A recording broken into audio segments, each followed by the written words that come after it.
Hi everybody, it's Lucinda Curran here from Eco Health Solutions, and I have the absolute joy of talking to my beautiful friend and mentor, Nicole Bijlsma, who has a brand new book out, which is this one. And this is actually the third edition of her book, which we'll talk about in just a moment. But just a little bit of background about Nicole. Nicole has founded the college that I studied building biology at, so the Australian College of Environmental Studies. She, before that, did a lot of health science studies, which has just brought such a wealth to her understanding. She's been a mentor and teacher of mine for 14 years and has also become a very good friend and confidant and colleague as well. So welcome, Nicole, and thank you so much for coming and chatting today. Always a pleasure to talk to you, Lucinda. Yay, thank you. Now, I've got version number 1 of your book, Healthy Home, Healthy Family, and version number 3. What are the biggest differences between the two? Oh, about 8 years of research. Good answer. Yep. Now, I notice at the back there is a ridiculously long, let me just find the pages, a ridiculously long lot of references, and you actually have used 891 references to write this book. Yes. So tell it.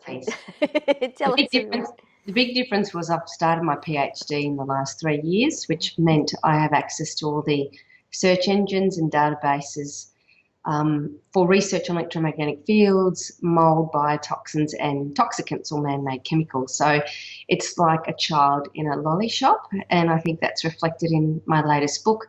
In the first book, I highlighted concerns about the impact of electromagnetic fields, mold and, of course, chemicals.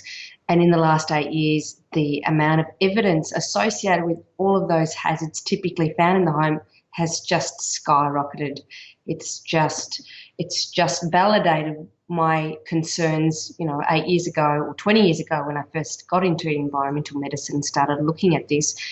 It's just escalated incredibly. So we have a lot of larger organisations, World Health Organization, National Academy Press in Europe, that are publishing really comprehensive reports on the house microbiome, on toxins and their impact epigenetically on young children and how it affects their risk for hormone-disrupting chemical cancers and breast cancers, etc., down the track. So it's just been this incredible dump of a huge amount of evidence that's validated why what we do as building biologists is so important. It's incredible that you've pulled it all together so beautifully as well. Like, you're writing just in your beautiful way. So, I read it and I can hear you in my head, just talking away about all these things as you do. And it's just so informative and useful. And for someone like me who loves information, this is so dense. It's wonderful.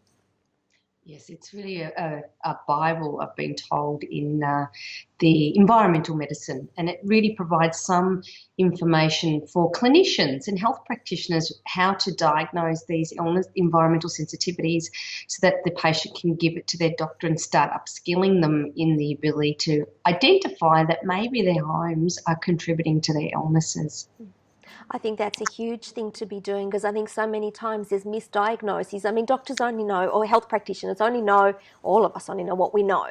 And this is really thinking quite outside the square to looking at what we, traditionally did in naturopathy for you, Chinese medicine for me, where, you're visiting homes and you're seeing what's going on and you're taking into consideration all the environmental concerns. So it's a beautiful way to actually help change everything and make a difference, because as you say, that upskilling the practitioner to actually help their client get well again, because it's all possible. I mean, I see all these things, which I'm sure, actually I should check that you share, I just assume that you do share the view that a lot of these are functional impairments. So we clean up the environment and the problems go away, or start to alleviate anyway. Oh, absolutely. And I think what's becoming clearer to me over the years, having started off as a clinician like yourself in naturopathy and acupuncture, and now is that we use these boxes to put people in diagnostic boxes, but they're actually useful for us but not for the patient, and they don't necessarily improve their outcomes or health outcomes. What we're really clear about is most chronic illnesses are either exacerbated or caused by many of the chemicals in our food, air and water. Electromagnetic fields have the capacity to enhance the permeability of the blood-brain barrier and the placenta to these chemicals and metals. And of course, biotoxins, mold affects about 1 in 2 homes in Australia, same in the US, and they're very closely linked with now immune dysfunction and chronic fatigue syndrome, which we now know is a misdiagnosis. So the cause of asthma and allergies is known, but we spend all this money on research to develop drugs or vitamins and minerals and shopping bags full of stuff that the patient may or may not need, because the cause is often dodged around. It's not something we focus on in the training of naturopaths or acupuncturists or clinicians or doctors. We're focusing too heavily on signs and treating signs and symptoms. So, I mean, when you start opening your eyes and getting aware of the health hazards in the home, you realise that almost every chronic illness is exacerbated to some point by something in the house, or something they're ingesting, or they're drinking water, etc., and it's contributing to this massive epidemic of chronic illnesses in Western countries. Totally agree with everything you said. One of the things that I would love to touch on, if you're okay with that, is talking a little bit about the insomnia epidemic. Do you want to go there? Yes, absolutely.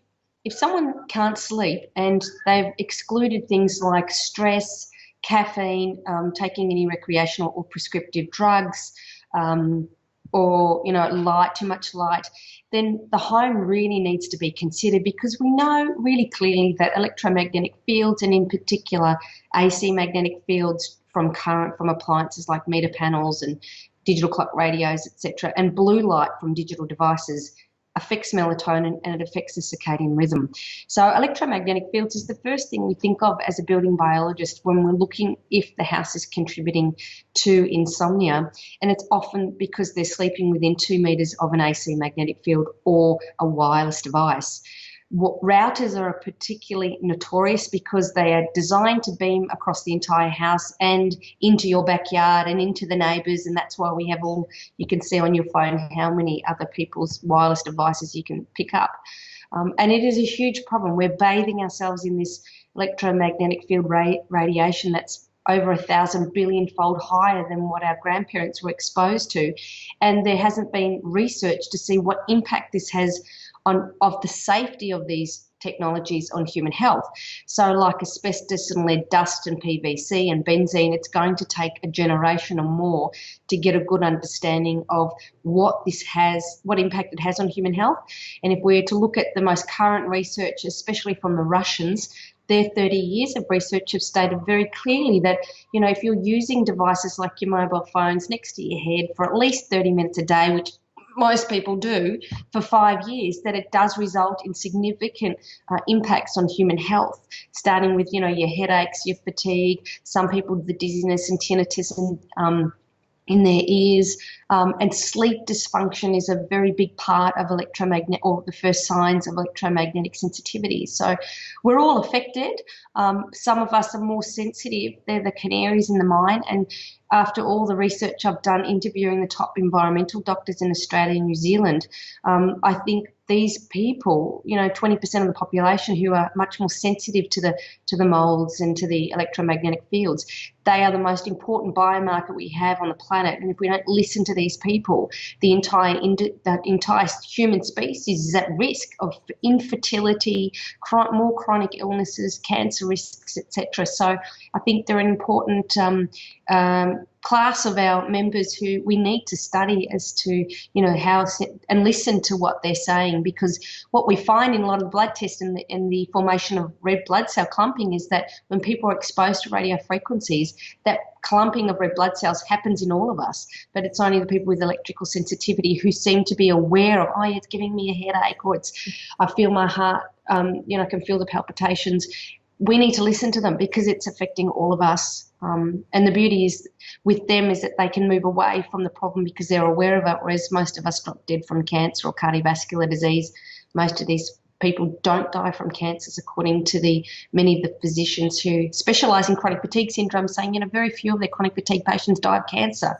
5 in 35 years of practice. Like, it's some phenomenal information out there. Having been a strong member of the environmental sensitivities community because I suffered so much myself, I know that, you've got that sense of something's not okay and you do run for cover, you do flee for safety, and I think that's very protective. So although I don't react anymore, I know that I don't want to ever lose those early warning signs, as I call them, that keep me safe. So I mean, it's helpful for building biology. I can walk into a house and I know what's wrong, I just have to get my meters out to prove it, but I can feel it, I know what's happening. And that I think definitely does keep us safe. It's a good thing. Absolutely. And they're the building biologists we want because they walk in and go, something's wrong here. They're sensitive to those changes. Totally. Yeah. Now, one of the things I wanted to just touch on as well is the idea of the windows where chemical exposure in particular, especially endocrine disrupting chemicals, are a problem. Can you talk to everybody a little bit about that? How much time do you have, Lucy? Well, we can't spend 5 days, so. Well, the World Health Organization produced an important report in 2013 on the state of the science of endocrine disrupting chemicals and its impact on human health. And they certainly raised a lot of concerns about exposure in utero. So whilst a woman is pregnant and that fetus is exposed to hormone disrupting chemicals, most of them are xenoestrogens or foreign estrogens, and they come from things like phthalates in perfumes, phthalates in PVC plastics, polystyrene. Plastics contain nonylphenols, which are also hormone disruptors. Many of your pesticides are hormone disrupting chemicals. And what happens is when a fetus is exposed to these chemicals, and it could be something like just the perfume in your body butter used to get rid of your stretch marks that a pregnant woman might put on her skin, well, that gets into the systemic circulation, it crosses the placenta, gets into the child, and at that level, it can, very, very low levels, it acts on receptors within the body, and the fetus and children going through puberty are very high risk of exposure to these chemicals and its impact on changing functions, because what we've found is when a woman is pregnant and they're exposed to these xenoestrogens, the mother is unlikely to be affected by the BPA in her blood at parts per billion, but the unborn fetus is, because there are circulating plasma proteins in the first 14 weeks of pregnancy, and the function of these plasma proteins is to bind to the woman's natural estrogen or estradiol, for example, the natural estrogens found in her body. But these plasma proteins they're not attracted to the xenoestrogens, the synthetic estrogens in the plastics and the pesticides and the perfumes, which means they circulate more freely. And of course, they expose the fetus to these, hormone disrupting chemicals, which they're now associating with an increased risk of obesity. And we refer to them as chemicals that make kids fat, or obesogens, and increased risk for things like hormone disrupting cancers, prostate cancer, testicular cancer, and breast cancer. Most people probably don't realise that there's less than that 8% chance of a woman having a familial history or family history of breast cancer. More than 90% of breast cancers occur in women who don't have a family history of breast cancer, and they're thinking that maybe the exposure since changes to farming in the 60s and 70s, resulting in this ubiquitous exposure to pesticides in our food, in our air, in our household dust, could be a major contributing factor to our risk. Very well done in a little nutshell. It's such incredible information. Now, just one of the things you touched on was the BPA. I'm still hearing it, a lot of people who say, oh, it's BPA free, so it's okay. Do you want to just talk about that myth, please? Sure. Because the duty of, the manufacturers aren't obliged to prove that something is safe when they release a chemical to the market. So because consumers have been aware of the fact that bisphenol A is a hormone disrupting chemical, there's been a push to get rid of BPA. But what most people don't realise is that there's over 1,000 hormone disrupting chemicals in everyday products, primarily plastics and phthalates in perfume, air fresheners, pesticides, other major sources, as well as some flame retardants. So what manufacturers did, because they're not researchers and they're not scientists, they just use BPS or BPF as a substitute. Now, BPS, bisphenol S, is the same family of chemicals as the bisphenol A, and in rodent studies it's shown to be worse for estrogenic effects. So BPA-free plastic is likely to be worse in terms of exposures to synthetic estrogens. So when it comes to reducing exposure to these hormone-disrupting chemicals, it's very simple. You need to stop wearing perfume unless it's an essential oil base. And certainly even in pregnancy, I'd say don't wear any form of perfume, even essential oils at all. And, don't use pesticides and fly sprays around the house. Take your shoes off before you walk in because, of course, you're going to be tracking pesticides from the outside. Council spray tons of pesticides everywhere, especially if you live in farming communities. And, try and go organic food where you can, especially for apples and berries that have the highest load. And don't put creams. A lot of the creams that women put on their bodies, I mean, you think about it, within seconds of exposure, you've rubbed it into your body, it gets into your blood, and then it gets to all the vital organs. It has to go through the liver, and the liver doesn't go, gee, that's natural, you're fine to pass through and you're not. It doesn't work like that. Essential oils and these hormone-disrupting chemicals and any toxicant has to get through the detoxification pathways, and it clogs them up. So it's really important to reduce your load as much as possible. My next book is Get That Shit Off Your Face and Body, because why are we using creams all the time? It's a toxin that the body has to deal with. It's full of preservatives that destroy bacteria on the skin. And we know a lot of this bacteria, like Staphylococcus aureus and Micrococcus and Pseudomonas, are metabolizing chemicals before they even get into the body. So, with all this research on the impact of the human microbiome and its importance in detoxifying chemicals before it even gets to the liver is exploding in the literature, which is great to see. But it makes me question, any moisturizer or cream you put on your body, it has to have a preservative in it if there's water in it, otherwise it goes off. And that preservative will naturally kill off your natural bacteria on your skin. So that's a problem. We need to go back to basics. Seed and nut oils, jojoba oil, macadamia nut oil, or, nut-free oils, like jojoba, for example, which is very close to the natural oils in the body and the skin. So go back to basics. Use things that are derived from nature that haven't been emulsified and changed, etc. Because that's what we did, in the Polynesian countries where the women have beautiful skin and hair, using coconut oil and other things like this. Yeah. Oh, fantastic. Now, before we go, I just want to remind everybody, a lot of this information is in your brand new book. Where can people get a copy of it from? You can get it on my website, buildingbiology.com.au. Nicole, it just broke up then. Do you want to say that again? You can purchase the book through my website, buildingbiology.com.au, or you can purchase it through your local bookstore. If they don't have it in, you'll be able to order it in, and that'll save you postage costs. If you're a practitioner, you'll be able to get it through Auburn Health Supplies. Yeah. And I'm about to stock up on some as well, so you can get some from me too. Now, Nicole, just before we do head off, I always love empowering people with some tips or action steps they can take. Would you like to just share a handful of them for people? Sure. Look, to create a healthy home is actually quite simple once you're aware of what the hazards are. So the bedroom is the most important place to start. Get rid of appliances in the bedroom, because if you can't sleep, your immune system won't work well, and you'll find your health will decline. Make sure that everything's made from natural materials as much as possible, and use the sun as your cleaning agent, airing your pillows, your mattresses as often as you can, your doonas, buying cotton, bamboo, hemp material is fantastic. Open windows. If you're not near a heavy traffic, then, air your house out regularly. Don't take long showers for condensation. Make sure there's good ventilation so that you don't get condensation in the wet areas of the house. Try and reduce your toxic load by just using a lot of common sense. Most of the products we're encouraged to buy, switch off the TV and, don't look at the advertising, because a lot of it's getting you to buy stuff you don't need, and that's probably increasing your toxic load.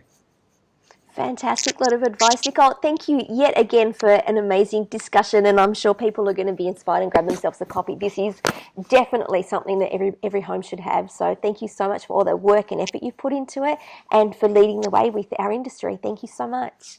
Thank you, Lucinda.